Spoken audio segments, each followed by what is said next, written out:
Apakah saudara jaksa penuntut umum yakin bahwa itu adalah kejahatan? Saya yakin itu kejahatan.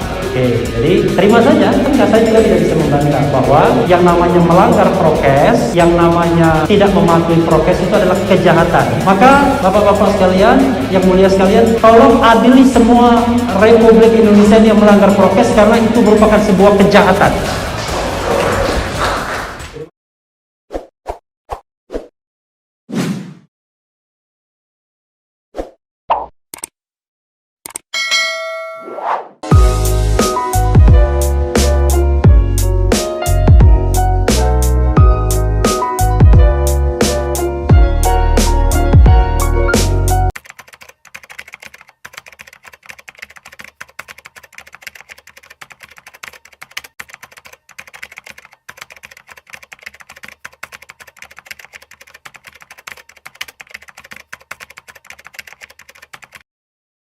Bismillahirrahmanirrahim. Bismillahirrahmanirrahim. Demi Allah saya bersumpah. Demi Allah saya bersumpah. Sebagai ahli. Sebagai ahli. Akan memberikan pendapat. Akan memberikan pendapat. Sesuai dengan pengetahuan yang saya miliki. Sesuai dengan pengetahuan yang saya miliki. Dengan sebaik-baiknya. Dengan sebaik-baiknya. Ya, silakan duduk. Mohon izin saya ke Pak Refli Harun. Pertanyaan yang sama saya ajukan Pak Refli. Mohon maaf tadi saya mendengar apa yang Pak Refli sampaikan tadi. Menurut pendapat saya, ahli ini memotong bunyi pasal 93 ini mengambil dari menghalang-halangi penyelenggaraan kekarantinaan kesehatan yang menyebabkan kedaruratan kesehatan. Ini delik material saya sepakat. Tetapi saya ingin menjelaskan seperti apa yang saya sampaikan tadi. Kan ahli mengetahui bahwa dalam pasal 93 ini ada kata-kata dan atau dan ada kata-kata conjunction sehingga. Menurut kemarin yang disampaikan dari ahli hukum pidana mengenai rumusan delik yang disampaikan oleh Profesor Agus Rono, bahwa ini ada dua perbuatan di mana penegak hukum bisa memilih perbuatan mana yang lebih terpenuhi dengan tindak pidana yang dilakukan. Bagaimana menurut ahli? Ya, terima kasih yang mulia. Kalau tidak berkeberatan, bisa tidak dibacakan pasal 93 tersebut dengan pelan-pelan dan kemudian kalau ada koma dibacakan komanya biar ahli bisa mendengarkannya secara baik. Nanti ahli coba menafsirkannya berdasarkan textual interpretation. Setiap orang yang tidak mematuhi penyelenggaraan kekarantinaan kesehatan sebagaimana dimaksud dalam pasal 9 ayat 1 dan garis miring atau menghalang-halangi penyelenggaraan kekarantinaan kesehatan sehingga menyebabkan kedaruratan kesehatan masyarakat. Jadi ini ahli menginterpretasikan ada dua perbuatan yang dilakukan dan perbuatan tersebut bisa kumulatif, bisa alternatif. Makanya dikatakan dan atau. Pertama tindakannya adalah tidak mematuhi dan menghalang-halangi atau tidak mematuhi atau menghalang-halangi. Jadi bisa satu perbuatan, bisa dua perbuatan. Tapi satu dan dua perbuatan itu ada kausalitasnya sehingga menimbulkan kedaruratan kesehatan masyarakat. Jadi perbuatan menghalang-halangi itu menimbulkan kedaruratan kesehatan masyarakat. Perbuatan tidak patuh itu juga menimbulkan kedaruratan kesehatan masyarakat. Maka terpenuhilah dua unsur di dalam pasal tersebut. Begitu yang mulia. Jadi mohon maaf ahli tidak memotong. Jadi membaca kalimat ini persis apa adanya karena di sini tidak ada koma. Satu lagi pertanyaan yang mulia. Tadi ahli mengatakan surat edaran itu yang secara garis besarnya saya sampaikan itu bukan bentuk peraturan ya. Tadi ada regeling, ada yang satu peraturan, ada penetapan tadi ya. Yang ingin saya tanyakan, masalah surat edaran ini, misalnya seperti ini, ada surat edaran tentang warga negara Indonesia yang kembali dari luar negeri harus melakukan karantina mandiri selama 14 hari, ya kan, untuk meyakini bahwa yang bersangkutan itu membawa virus atau tidak di masa pandemi. Dan itu merupakan bagian dari istilahnya PSBB yang diatur dalam Undang-Undang Karantina. Yang ingin saya tanyakan, apabila surat edaran tadi yang bukan aturan tapi teknis, tapi itu mengatur tentang bagaimana pembatasan sosial berskala besar, ataupun misalnya itu mengatur tentang yang lebih ekstrim lagi, misalnya lockdown atau karantina wilayah. Yang ingin saya tanyakan adalah apabila surat edaran tersebut mengatur mengenai salah satu bentuk karantina kesehatan, sebagaimana tadi ahli bacakan, yang diatur dalam pasal 9 ayat 1, misalnya PSBB, pelanggaran terhadap pelaksanaan daripada surat edaran yang merupakan bagian dari PSBB tersebut apakah juga merupakan pelanggaran pasal 9 ayat 1 yang diancam dengan pasal 93 Undang-Undang Kekarantinaan Kesehatan? Yang mulia, dalam pengetahuan ahli, harusnya tidak ada pelanggaran terhadap surat edaran. Karena surat edaran itu adalah bukan regulasi yang mengikat secara umum. Pelanggaran terhadap undang-undang bisa saja ada. Pelanggaran terhadap peraturan bisa saja ada. Tapi ahli dengan keilmuan mengatakan harusnya tidak ada pelanggaran terhadap surat edaran. Kalaupun misalnya ada pelanggaran terhadap surat edaran, maka itu bisa dianggap sebagai pelanggaran disiplin saja terhadap bawahan, misalnya yang dikenakan surat edaran tersebut. Jadi saya katakan tadi surat edaran itu harusnya hanya mengikat internal ke dalam. Misalnya atasan memberikan edaran kepada anak buahnya, tolong patuhi prokes dan lain sebagainya. Tiba-tiba tidak mematuhi prokes, maka bisa dikatakan itu pelanggaran terhadap disiplin, yaitu menaati perintah. Tapi kalau dia dikatakan mengikat umum, saya tidak setuju. Dan bahkan saya juga heran kepada pejabat-pejabat di Republik ini. Kenapa doyan sekali bikin surat edaran? Nggak paham apa surat edaran itu bukan regulasi yang mengikat. Jadi sebaiknya apa? Ya bikin aturan. Kalau melarang mudik, bikin peraturan pelarangan mudik. Kalau misalnya mau kegiatan apa, jam malam, bikin aturan tentang pelarangan jam malam dan lain sebagainya. Jangan bikin surat edaran. Makanya kadang-kadang ada surat edaran Menteri Dalam Negeri, surat edaran Gubernur, surat edaran ini, itu, dan lain sebagainya, yang kadang-kadang juga tumpang tindih dengan kewenangan institusi atau badan lain. Itu yang mulia. Mungkin saya sederhanakan ahli pertanyaan saya tadi, terlalu panjang ahli jawabnya, bahwa teknis misalnya orang harus dikarantina 14 hari ya, itu sudah disebutkan dalam surat edaran tersebut merupakan pelaksanaan daripada PSBB, misalnya di DKI yang sedang PSBB. Apakah pelanggaran PSBB tersebut yang merupakan pelanggaran pasal 9 ayat 1 dapat diancam dengan pidana pasal 93 tadi? Iya, yang mulia. Kalaupun ada pelanggaran, maka pelanggaran tersebut haruslah pelanggaran terhadap peraturan. Apakah itu undang-undang, apakah itu perpu, apakah itu peraturan pemerintah, peraturan menteri, atau peraturan satgas dan lain sebagainya. Yang penting peraturan. Karena itu jangan kaitkan dengan surat edaran. Sekali lagi, jangan kaitkan dengan surat edaran. Nggak ada kaitannya dengan surat edaran kalau kita mau tertib hukum, berdisiplin hukum. Begitu. Pada ahli Refli Harun, satu aja Pak ya. Di dalam tata urutan peraturan perundang-undangan sebagaimana diatur di Undang-Undang 12 tahun 2011 ya Pak ya. Ada tadi sudah Bapak jelaskan, ahli jelaskan sesuai pertanyaan penasihat hukum, urutannya Undang-Undang 45, TAP MPR, Undang-Undang atau Perpu, PP, Perpres, Perda Provinsi dan Perda Kabupaten Kota. Kemudian dilanjutkan dengan pasal 15 dalam undang-undang yang sama.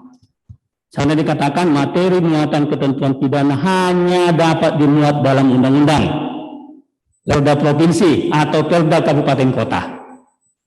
Bagaimana pendapat ahli tentang pasal 15 ini? Apakah boleh peraturan perundang-undangan lain yang memuat tentang ketentuan pidana?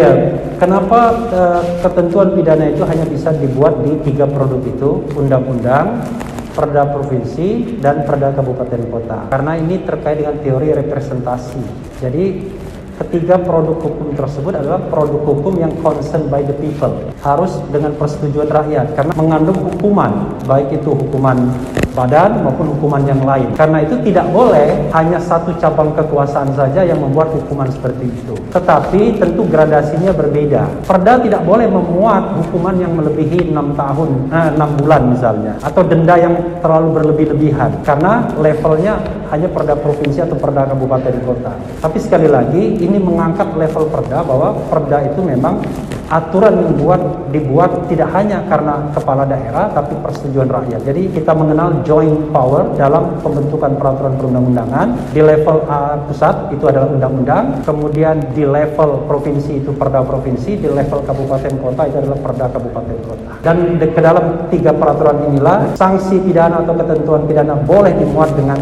kadarnya masing-masing.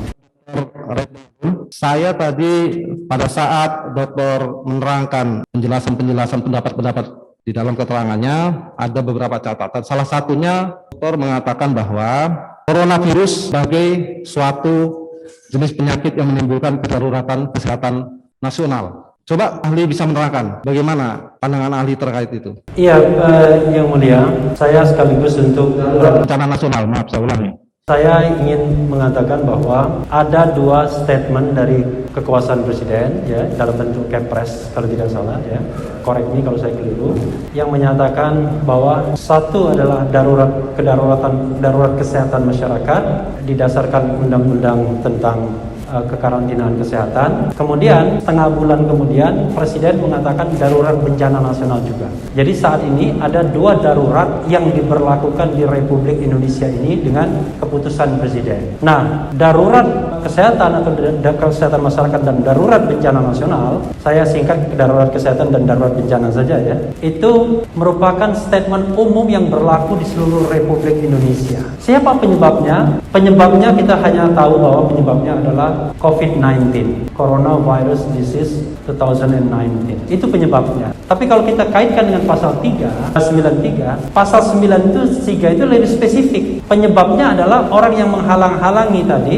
atau orang yang melanggar tadi. Makanya ada hubungan kausalitas. Jadi pasal 93 itu adalah pasal yang memang spesifik untuk memperlihatkan bahwa perbuatan itu sudah menyebabkan kedaruratan kesehatan masyarakat. Kedaruratan kesehatan masyarakat dalam pasal 93 itu adalah materialnya. Formilnya harus dinyatakan dengan keputusan negara. Pertanyaannya adalah keputusan negara yang dibacakan kalau tidak salah tanggal 30 Maret kalau tidak salah ya, correct me kalau saya keliru, itu adalah kedaruratan kesehatan masyarakat tanpa ngeblame siapa yang menjadi penyebabnya. Penyebabnya pokoknya makhluk yang namanya COVID-19 itu. Bahkan ditambahi darurat bencana nasional agar deployment uang dan lain sebagainya bisa cepat dilakukan karena bencana ini tidak bisa hanya merujuk daerah tertentu sebagaimana kita bisa memahami tentang darurat kesehatan yang biasanya berlaku karantina. Kita nggak bisa lagi mengkarantina Republik Indonesia ini kecuali dari luar, padahal kita sendiri mungkin carrier. Karena itulah saya mengatakan pasal 93 itu spesifik, sementara statement yang tadi tentang darurat kesehatan masyarakat dan darurat bencana nasional itu adalah statement umum berlaku di seluruh Republik Indonesia. Baik, statement umum yang berlaku di seluruh Indonesia. Tadi ahli menerangkan bahwa seperti halnya ahli analogikan seperti tindak pidana korupsi sebagai extraordinary crime. Nah, bagaimana menurut pandang ahli, apa sih sehingga pandemi COVID-19 ini kemudian ditetapkan sebagai bencana dan kemudian ahli membuat pemahaman yang memang sudah berlaku secara nasional suatu kondisi, suatu darurat bencana nasional. Apa yang menyebabkan itu? Sedemikian apa sehingga harus kemudian ini dikatakan darurat bencana?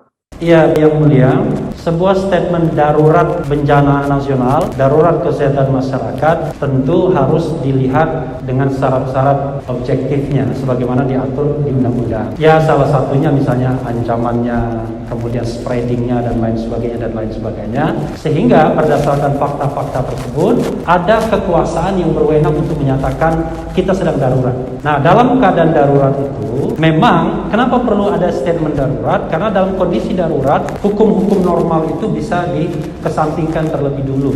Seperti halnya misalnya darurat militer, darurat sipil dan lain sebagainya. Makanya perlu statement karena negara kita adalah negara hukum, negara yang berdasarkan kepada hukum. Tidak boleh kemudian ada sebuah kebijakan tanpa didasarkan pada hukum. Makanya kemudian harus ada statement yang didasarkan baju hukumnya tersebut. Berarti apakah ahli mendapat ini?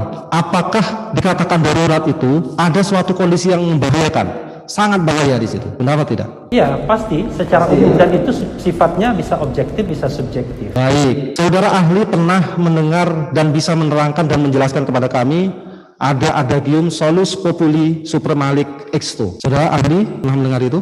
Pernah. Dapat menjelaskan kepada kami di depan persidangan pada hari ini terkait masalah adagium itu tadi? Ya mungkin diterjemahkan kepada pengunjung juga biar mereka juga mendengar. Apa bisa diterjemahkan ahli? Terkait adagium solus populi supremalic exto. Nah, coba kalau anunya pengertian bahasa Indonesianya gimana supaya tidak menimbulkan penafsiran juga ya, yang berbeda-beda ya. Nah. Solus populi supremalic exto, yaitu keselamatan masyarakat itu adalah yang paling utama. Bagaimana menurut ahli? Iya, kita harus memahami ya, di dalam hukum itu ada istilah macam-macam, ada maksim, ada adagium, ada norma dan lain sebagainya. Ada ungkapan dan lain sebagainya. Itu sama dengan seperti Presiden Amerika Serikat yang membebaskan perbudakan itu, atau John F. Kennedy kalau tidak salah, saya lupa ingat. Jangan tanyakan apa yang dapat kau berikan yang dapat negara berikan kepadamu, tapi tanyakanlah hal seperti itu. Jadi itu adalah ungkapan-ungkapan bijak yang menjadi guidance bagi kita untuk bertindak, terutama pejabat publik dan institusi-institusi publik. Jadi misalnya kalau harus memilih mana yang lebih dahulukan, keselamatan rakyat atau keselamatan pejabat, misalnya begitu. Maka berdasarkan maksim itu, adagium itu, Anda harus dahulukan keselamatan rakyat. Karena itulah duty Anda, tugas Anda sebaik-baiknya. Kan begitu. Tetapi adagium maksim seperti itu tentu harus dinormalkan dalam peraturan perundang-undangan sehingga kita bisa mengukur bagaimana dia bisa dilaksanakan, berikut sanksinya kalau dilanggar. Kira-kira begitu. Karena tidak bisa sebuah adagium, sebuah maksim atau sebuah ungkapan dengan sendirinya mengikat pejabat publik seperti halnya mengikatnya sebuah norma. Gitu yang mulia. Bahwa di dalam Republik Indonesia ada sebuah peraturan Undang-Undang Nomor 6 Tahun 2018 tentang kekarantinaan kesehatan. Undang-undang itu mengatur beberapa hal terkait masalah penyelenggaraan kekarantinaan kesehatan. Selain itu ada ketentuan sanksi pidana apabila melanggar kekarantinaan kesehatan tadi, sebagaimana yang disebut dalam pasal 93. Nah, apakah sanksi pidana yang ada di dalam undang-undang tadi, termasuk undang-undang wabah dan sebagainya, adalah merupakan bagian salah satu ruhnya adalah bagaimana upaya pemerintah untuk menegakkan adagium tadi, untuk menyelamatkan keselamatan masyarakat. Bagaimana menurut pandangan ahli? Kalau kita lihat pasal 93 dengan umum, saya sudah mengatakan ya yang mulia bahwa pastilah pembentuk undang-undang ini tidak berpikir bahwa yang namanya kekarantinaan kesehatan ini adalah seluruh republik ini. Yang mereka bayangkan itu adalah ada satu daerah lalu diadakan karantina, ada orang yang melanggar di situ, ada yang tidak patuh. Karena dia tidak patuh dan dia melanggar, muncullah kedaruratan kesehatan. Jadi darurat kita. Kenapa? Karena spreadingnya makin luas karena dia tidak patuh. Disuruh di rumah dia keluar. Tapi kita tahu bahwa kedaruratan kesehatan masyarakat yang dinyatakan oleh Presiden melalui Kepres ini itu selain faktual juga antisipatif agar segala daya upaya itu bisa dilakukan untuk mengatasi pandemi COVID ini. Dan pastinya bukan mudah. Makanya kita berdebat kenapa misalnya kok yang diambil PSBB, pembatasan sosial berskala besar. Kenapa tidak karantina wilayah? Kenapa tidak karantina rumah? Karena semua pilihan itu membawa konsekuensi masing-masing. Salah satu konsekuensinya kalau ada karantina rumah atau karantina wilayah, maka negara harus menyediakan kebutuhan pokok, bahkan hewan ternak, hewan peliharaan masyarakat di situ. Bayangkan nggak kalau yang dikarantina itu sebuah provinsi, tapi kalau yang dikarantina itu hanya sebuah rumah, maka mudah sekali memberikan makan kepada mereka agar mereka tidak berpergian kemana-mana. Nah ini yang sebenarnya tidak diantisipasi oleh pembentuk undang-undang. Karena itu pasal 93 itu masih dalam rangka kasus yang spesifik. Jadi ada orang yang melanggar, ada orang yang tidak patuh, muncullah kedaruratan karena ternyata gara-gara dia spreading tinggi dan lain sebagainya dan lain sebagainya. Dalam kasus COVID-19 ini, sebelum adanya kerumunan pun sudah terjadi kedaruratan itu dan sudah dinyatakan oleh Presiden. Jadi bukan penyebabnya kerumunan itu sehingga berlaku pasal 93, tapi kedaruratan tersebut adalah sesuatu yang dinyatakan sendiri oleh Presiden dan tidak melihat siapa pelakunya, tapi hanya melihat bahwa ada virus yang namanya COVID-19. Begitu ya, Mulia. Baik, tadi telah dijelaskan bahwa ahli mengatakan bahwa kejahatan yang ketentuan sanksi yang ada di dalam pasal 93 adalah termasuk dalam pengertian pelanggaran. Apakah demikian? Iya, menurut pengetahuan. Baik. Dari mana dasar ahli mengatakan bahwa ketentuan pasal 93 itu adalah merupakan suatu pelanggaran? Coba terangkan ahli dalam perspektif hukumnya. Yang mulia, di sini ahli dipanggil berdasarkan keahlian dan tentu reputasi yang dipercaya oleh majelis hakim, sehingga apa yang ahli katakan tentu didasarkan pada pembelajaran selama ini, teori-teori yang selama ini. Bahwa kalau kita belajar hukum itu tidak hanya cukup membaca undang-undang, tapi kita tahu harus azasnya, prakteknya, perbandingannya dan lain sebagainya dan lain sebagainya. Dan itu sudah menjadi pengetahuan umum di dalam hukum pidana yang kita juga pelajari sebagai mahasiswa hukum. Ada yang namanya kejahatan, ada yang namanya pelanggaran. Dan kalau kita bicara kejahatan, maka umumnya kejahatan itu rata-rata diatur di dalam kitab undang-undang hukum pidana. Ada juga ketentuan-ketentuan di luar hukum pidana, kitab undang-undang hukum pidana yang biasanya memang core bisnisnya di sana. Misalnya undang-undang tentang pemberantasan tindak pidana terorisme. Itu undang-undang tentang pidana. Undang-undang tentang pemberantasan tindak pidana korupsi, itu pasti pidana perspektifnya. Tapi kalau ada undang-undang kekarantinaan kesehatan masyarakat, pasti bukan hukum pidana, bukan undang-undang yang mengatur mengatur core bisnisnya masalah pidana. Tapi ini adalah masalah bagaimana mengatasi kesehatan masyarakat yang berarti bisa kita golongkan sebagai hukum administrasi. Nah, tetapi kita tahu bahwa untuk tegaknya hukum administrasi itu kadang-kadang dibutuhkan sanksi pidana. Makanya di dalam hukum administrasi pun ada sanksi pidananya. Tetapi sanksi pidana itu bukan main job, bukan main business dari undang-undang itu. Undang-undang itu bertujuan untuk bagaimana mengatasi penyakit pandemi, kesehatan masyarakat, bukan ditujukan untuk menghukum masyarakat yang melanggar pandemi. Beda sama pemberantasan korupsi, memang dimaksudkan untuk menghukum orang yang melakukan tindak pidana korupsi atau terorisme. Jelas bedanya? Tadi ahli menerangkan bahwa di dalam kitab undang-undang pidana ada pembedaan tentang kejahatan dan pelanggaran. Jika demikian, kita ketahui bersama di dalam kitab undang-undang pidana adalah terdiri dari 3 buku. Bab 1 tentang ketentuan umum, bab 2 tentang kejahatan, dan bab 3 tentang pelanggaran. Artinya pelanggaran di sini diatur tersendiri dari bab kejahatan.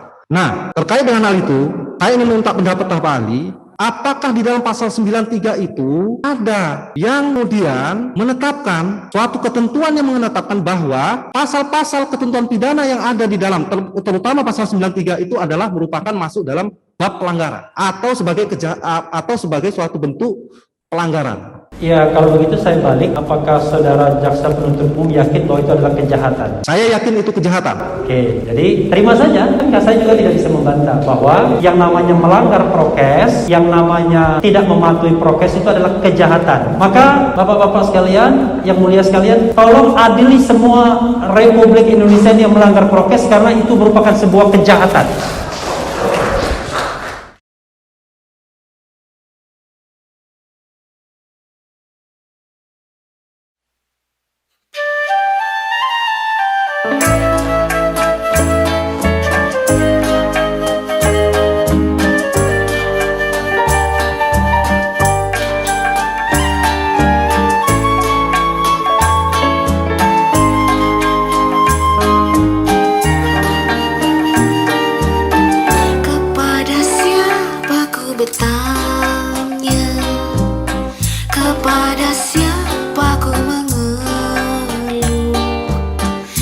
Kepada siapa ku percaya, kepada siapa ku bersimpuh, kepada siapa ku bersuara, kepada siapa ku bersujud, kepada siapa ku setia, kepada siapa ku rindu.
Hidup dan matiku sekali.